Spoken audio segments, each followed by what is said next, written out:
ఆ తీర్పును గౌరవించండి. ఇక ఇదొక మార్గం. రెండవది, సరే మీ లైన్లకే కొంచెం వస్తా, ఎప్పుడో ఎక్కడికైనా వస్తా, ఎక్కడికైనా రామాట, ఎక్కడికొద్దు స్వామి, ఎర్రవల్లి ఫామ్ హౌస్కు నేనే మా మంత్రుల బృందాన్ని పంపిస్తా, ఏం ప్రాబ్లం లేదు.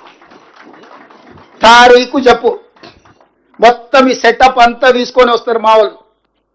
ఎర్రవల్లి ఫామ్ హౌస్లోనే చర్చ పెడతాము. చంద్రశేఖరరావు గారి ఆరోగ్యం అంత గొప్పగా లేదు, రావడానికి ప్రయాణం చేయడానికి ఏమైనా ఆరోగ్యం సహకరించకపోతే మీరు కుర్చీ వేసుకొని అక్కడ కుర్చీలో కూర్చోండి చంద్రశేఖరరావు గారు. మొత్తం మాక్ అసెంబ్లీ అని తెలంగాణ ఉద్యమంలో కోదండరామ్ గారు నిర్వహించేవాళ్ళు. శ్రీనివాసరెడ్డి గారు కూడా అప్పుడు అందులో ప్రశ్నలు అడిగి మమ్మల్ని అందరినీ మాక్ అసెంబ్లీ నిర్వహిద్దాం ఎర్రవల్లి ఫామ్ హౌస్లోనే, మా మంత్రుల బృందాన్ని నేను పంపిస్తా, అన్ని వివరాలు చర్చించుకుందాం. కాదు కూడదు అని ఒకవేళ అంటే చంద్రశేఖరరావు గారు పిలిస్తే నేను కూడా వస్తా. నాకేం బేసిజాలు లేవు, నాకంటే సీనియర్ ఆయన పబ్లిక్ లైఫ్లో, ప్రజా జీవితంలో, అనుభవంలో చంద్రశేఖరరావు గారు. వారి ఆరోగ్యం సహకరిస్తలేదు, లేదు ముఖ్యమంత్రి గారు కూడా రావాల్సిందే. చర్చలు ముఖ్యమంత్రి లేకపోతే సమర్థవంతమైన అర్థవంతమైన చర్చలు జరగవు. ముఖ్యమంత్రి కూడా ఈ చర్చలో పాల్గొనాలి అని చంద్రశేఖరరావు గారు కోరుకుంటే ఎర్రవల్లి ఫామ్ హౌస్లో జరగబోయే ప్రజాప్రతినిధుల సమావేశానికి నేను కూడా వస్తాను. తారీఖు నిర్ణయించండి.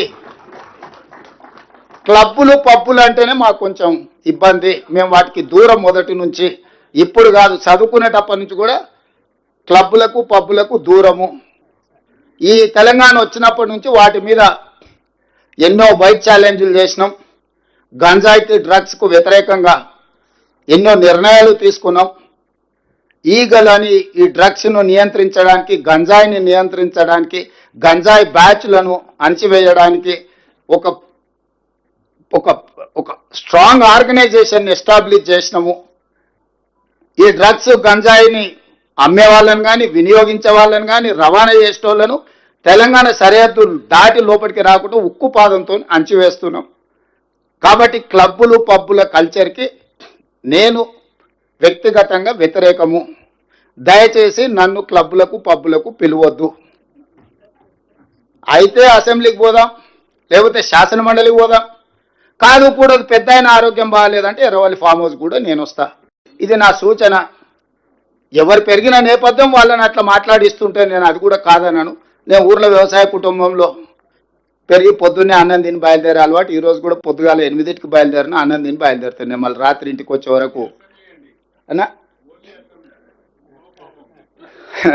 శ్రీహరి గారు అట్లా కుదరదు, అదేంది మాకు అంటారు. కానీ కొన్నిసార్లు మనం కొన్ని వెసులుబాట్లు కల్పించాల్సి వస్తుంది, మినహాయింపులు ఇవ్వాల్సి వస్తుంది. సో మినహాయింపులు ఇచ్చైనా సరే మనం చర్చ, అంటే నా ఉద్దేశం చర్చ జరగడం, ప్రజలకు వివరాలు అందించడం, వాస్తవాలను ప్రజలకు చేరవేయడమే మా యొక్క ఉద్దేశము. ఇక్కడి సమావేశాన్ని పెడితే ఒక మాజీ మంత్రి గారు ఫోన్ చేసి మా శ్రీధర్ బాబు గారికి అట్లెట్లా మీరు అక్కడ పెట్టుకుంటారు, మీరు పెట్టుకోవడానికి లేదు కదా అంటాడండి. ఇది ప్రజాభవన్. ఇక్కడ ప్రజలు వచ్చి రెగ్యులర్గా రిప్రజెంటేషన్స్ ఇస్తారు. ప్రజా సమస్యలకు పరిష్కారం కోసమే ఇది కట్టింది. ఇది గడి కాదు, కొద్ది మందికి పరిమితమైన వేదిక కాదు. ప్రజలు ఎవరైనా బాజాప్తా రావచ్చు, చెప్పుకోవచ్చు, ధర్మగంట కొట్టవచ్చు. ఇక్కడ ధర్మగంట కొడితే ప్రభుత్వం పలుకుతుంది, వాటిని పరిష్కరిస్తుందని. ధర్మగంట కొట్టడానికి రాజులు ఉన్నప్పుడు, రాజ్యాలు ఉన్నప్పుడు కూడా ధర్మగంట